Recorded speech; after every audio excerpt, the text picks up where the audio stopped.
In this episode of Acoustic University, we're going to look at what to look for when you walk a customer site. The first thing to look for is, are there open workstations? This is probably one of the most common areas that have acoustic issues, and so we want to first see, is there a space like that?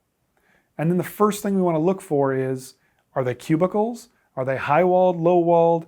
Maybe is it benching, sit-stand desks, things like that. So, and you guys are furniture dealers, you know what's in there. So look at that first. And again, if it's wide open, if there's no desk screens, if it's a lot of people in a small space, those are all common things that are going to create acoustic challenges. And then we want to reference the other video where we talk about, do you want acoustic panels, sound masking, or both? So that's really the first area you want to look at. The second thing you want to look for is, what are the ceilings? Is it a drop acoustic tile ceiling? That is often going to make for a better acoustic environment, but it still may need some extra treatments.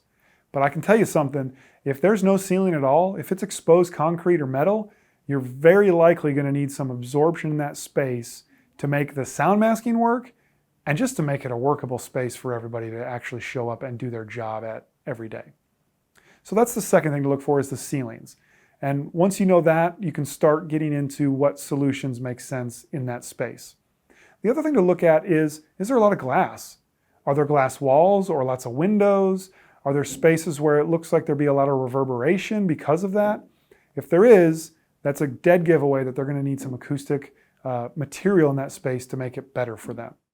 And lastly, look at, is the office occupied? If it is, and there's people working in that space, just take a listen. Would you describe it as an extremely noisy or loud environment? Or would you describe it as a really quiet environment? I call it the whisper test. If you walk into a space and you immediately start whispering because it's so quiet, that's a dead giveaway that if you're whispering, it's probably extremely distracting if someone's on the phone or having a conversation. And that's a dead giveaway. You probably want to recommend some acoustic solutions. Again, if it's a really noisy environment, you may also want to look at some acoustic solutions to reduce the noise level in that space.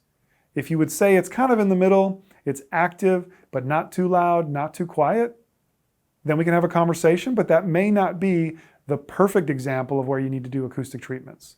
Again, those are just some of the things you want to look for when you walk a space. For more information, if you aren't exactly sure what you need to be looking out for, or you need help on a project, be sure to reach out to us. We'll be happy to help.